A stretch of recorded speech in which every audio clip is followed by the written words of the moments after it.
मैं पीछे मेष और वृश्चिक राशि का वीडियो बना चुका हूँ। यह मिथुन राशि का है। मैं पिछले वीडियो में सब विवरण देता हूँ। अभी क्या है कि आपको वर्ष के आरंभ में, ये मैं ईसाई वर्ष बता रहा हूँ, तो ईसाई वर्ष का आरंभ 1 जनवरी से होता है, लेकिन हिंदू में जो वैदिक परंपरा है उसके अनुसार गुड़ी परिवार को जो अपना चैत्र से प्रारंभ होता है, चैत्र शुक्ल से प्रारंभ होता है।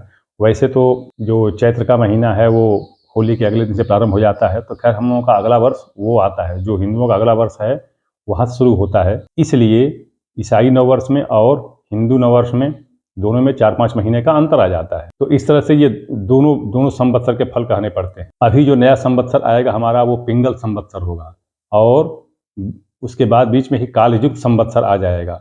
तो पिंगल संवत्सर भी बुरा है, हानिकारक है, और कालयुक्त तो खैर है ही। इसलिए इस संवत्सर में, नए संवत्सर में धन जनहानि और राजनीतिक उठापटक बहुत कुछ होंगे। खैर उससे हमें नहीं लेना देना है, हमको तो मिथुन राशि से करना है, उसी पर बताना है। मैं बता दूं आपको कि मैं हर वीडियो में अपना व्हाट्सएप नंबर देता हूं, ताकि लोग समस्याग्रस्त होंगे तो अपनी समस्या बताएंगे, रखेंगे। लेकिन मैं देखता हूं कि कुछ लोग उस पर अपनी बुद्धि दिखाना शुरू कर देते हैं, बौद्धिक क्षमता, ज्ञान शुरू कर देते हैं, तर्क वितर्क शास्त्रार्थ करना शुरू कर देते हैं। तो खैर उससे मुझे नहीं लेना देना है, मैं उस पर अब कोई उत्तर नहीं देता हूँ। वो करते रहें। व्हाट्सएप नंबर है मेरा 9889649352। अगर आप संदेश दें, समस्या हो तो उसका उत्तर मिलेगा। अंतर इतना ही है, मैं बता अंतर क्या है, ये मेरे लिए आवश्यक भी है कि निःशुल्क सेवा मेरे पास नहीं है, शुल्क देना पड़ता है। अस्तु, जो भी हो, आगे चले। मैं मिथुन राशि का बता रहा हूँ। ये मिथुन राशि का और कन्या राशि का दोनों का स्वामी बुध होता है। बुध जो है ये बहुत तेज चलता है, ये हर महीने अपनी राशि बदल देता है। तो राशि बदलता है तो उसका तो प्रभाव खैर चलिए होगा ही होगा, वो तो अलग अलग। किंतु जब राशि का स्वामी जब वक्री हो जाए तो वक्री होने पर उसका फल उत्कट हो जाता है। जब वक्री होता है तो उसका फल उत्कट हो जाता है। मिथुन और कन्या राशि वालों के लिए वर्ष आवश्यकता से ज्यादा खराब है, आवश्यकता से ज्यादा खराब है। मैं बता दूं कि इस वर्ष की 1 जनवरी को मघा नक्षत्र पड़ रहा है, जो सूर्य की राशि है, सूर्य का नक्षत्र है। और सूर्य और बुध, जो बुध मिथुन राशि का स्वामी है, वो ये जो है मिथुन राशि से 7वें पड़ रहे हैं। ये 7वें पड़ रहे हैं, तो आरंभ मतलब 1 जनवरी को ही ये पड़ रहे हैं। सुख संयोग अच्छा है कि 1 जनवरी को ही बुध मार्गी भी हो रहा है। तो मिथुन राशि वालों के लिए 7वें सूर्य मंगल रहेंगे, 6ठे में बुध और शुक्र रहेंगे, 11वें भाव में लाभ भाव में गुरु पड़ेंगे, और 10वें स्थान में राहु और 4th स्थान में केतु पड़ेंगे। 9वें भाव में शनि हो जा रहे हैं। अभी मैं आपको बता दूं कि बुध जो है कब कब वक्री हो रहे हैं। बुध 2 अगस्त को 2024, 2 अगस्त को बुध सिंह में वक्री होंगे, ध्यान दीजिएगा। 18 अगस्त को बुध कर्क में भी वक्री ही रहेंगे। 22 अगस्त को जाकर के यह मार्गी होंगे, और इस तरह से 3 सितंबर को फिर सिंह राशि में आ जाएंगे, और 14 दिसंबर को जाकर के ये पुनः मार्गी होंगे। अब आप देख सकते हैं कि बुध कैसे ये वक्री मार्गी। तो ध्यान रहे, ये राशि के स्वामी हैं। तो ये मैं दिनांक जो बताया आपको, तारीख बताया, इसको ध्यान रखिएगा। वक्री होने की अवस्था में कब ये 2 अगस्त को वक्री होंगे। तो जब वक्री होंगे, जितने दिन वक्री रहेंगे, फिर वो चलते चलते वक्री होते होते पीछे आकर के कर्क में आ जाएंगे, तो कर्क में वक्री रहेंगे। 22 अगस्त को ये मार्गी होकर के चलेंगे, और मार्गी होकर के फिर 3 सितंबर को ये सिंह में चले जाएंगे, फिर वक्री होकर के फिर 14 दिसंबर के मार्गी हो जाएंगे। तो ये तिथि आप ध्यान में रखिएगा, क्योंकि ये मिथुन राशि का स्वामी होता है।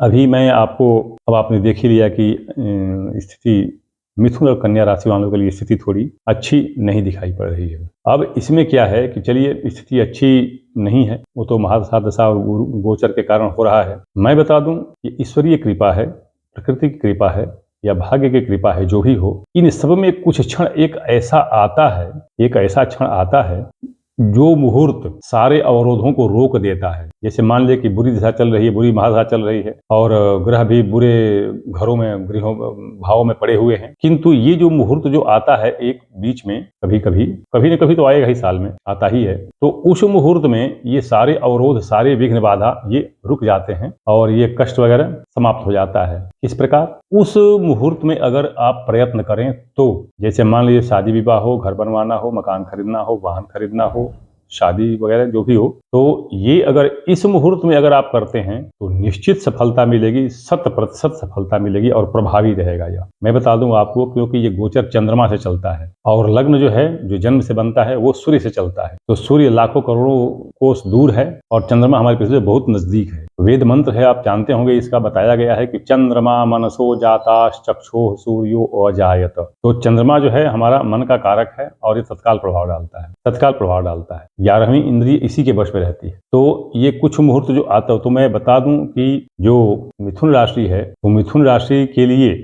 मतलब ऐसा वर्ष में कौन सा ऐसा शुभ होगा, मतलब मुहूर्त होगा जिसमें वो कोई, जैसे मान लीजिए कोई लड़का है, किसी लड़की से शादी करना चाहता हो और नहीं हो पा रहा हो, या कोई लड़की है और किसी लड़के से मान लीजिए संबंध बनाना चाहती है, शादी करना चाहती है, लेकिन नहीं हो पा रहा है, परिवार नहीं मान रहा है, या जैसे भी हो नहीं हो पा रहा है। या मान लीजिए अगर आप कोई जमीन खरीदना चाहते हो लेकिन घाटा हो रहा हो व्यापार में, या ऐसे घर बनवाना चाहते हो, तो ऐसी स्थिति में इसी में साथ में मान लीजिए आपकी बुरी महादशा चल रही हो, खराब ग्रहों की दशा चल रही हो, तो जैसा कि मैं बताया कि वर्ष में एक मुहूर्त अवश्य आता है जिसमें अगर आप प्रयत्न करेंगे, शादी का हो, घर बनवाने इत्यादि का हो, तो वह आपको निश्चित सफलता मिलेगी, सारे अवरोध दूर हो जाएंगे और बड़ा उत्तम फल मिलेगा। तो ये मैं बता दूं कि वर्ष 2024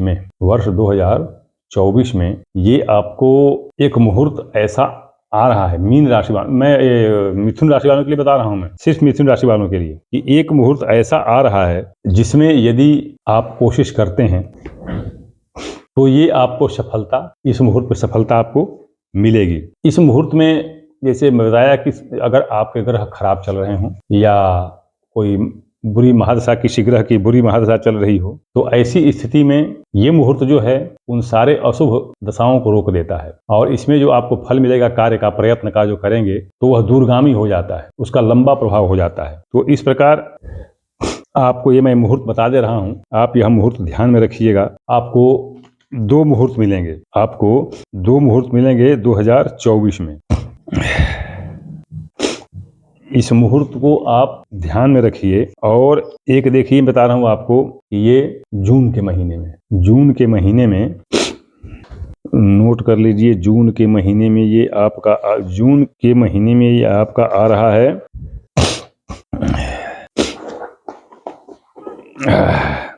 वीडियो लंबी हो जा रही है, खींच रही है वीडियो लंबी, लेकिन बताना पड़ता है कि जून के महीने में ये आप